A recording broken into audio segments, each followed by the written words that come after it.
20 বছরের এক লম্বা সময় ধরে যাদের জনপ্রিয়তা এখনো তুঙ্গে তারা হলেন এসিপি প্রদ্যুমন, অভিজিৎ ও দায়া। পরিচিত এই নামগুলো শুনে নিশ্চয়ই বুঝতে বাকি নেই কাদের কথা বলা হচ্ছে। সবচেয়ে দীর্ঘ সময় ধরে চলা জনপ্রিয় ক্রাইম থ্রিলার শো সিআইডি এর এই প্রিয় মুখ তারা। কিন্তু দর্শকদের জন্য দুঃসংবাদ হলো তাদের মধ্যে এসিপি প্রদ্যুমনকে আর দেখা যাবে না।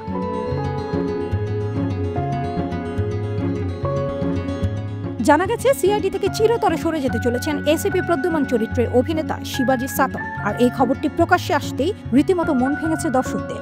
ভারতীয় গণমাধ্যম সূত্রে খবর, জনপ্রিয় ক্রাইম থ্রিলার শোয়ে খুব শীঘ্রই একটি বড় মোড় দেখতে পাবেন দর্শকেরা, যেখানে মারা যাবেন এসিপি প্রদ্যুমন। আর তার মৃত্যু দিয়ে সিআইডি থেকে পুরোপুরি বিদায় নিচ্ছেন এসিপি প্রদ্যুমন অর্থাৎ অভিনেতা শিবাজি সাতম। এদিকে অভিনেতা সিআইডি 2 ছাড়ার খবরে তোলপাড় বিনোদন জগৎ। সনি এন্টারটেইনমেন্ট তার এই বিদায়ের খবর প্রকাশ করে লিখেছে, ভালোবাসার অনেক স্মৃতি রেখে গেলেন এসিপি প্রদ্যুমন, এমন ক্ষতি কখনোই ভোলার নয়। সঙ্গে হ্যাশট্যাগ দিয়ে লেখা রেস্ট ইন পিস এসিপি।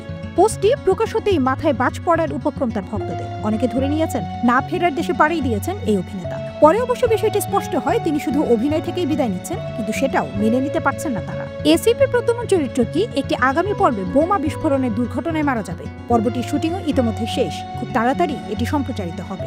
এদিকে শোনা যাচ্ছে অভ্যন্তরীণ গোলযোগের কারণে এই শো ছাড়ছেন অভিনেতা, তাই এর মধ্যেই নতুন এসিপির খোঁজ শুরু করেছে প্রযোজনা সংস্থা। তবে শিবাজিকে ছাড়া এই শো এর জনপ্রিয়তা কতটা থাকবে তা নিয়ে প্রশ্ন উঠেছে।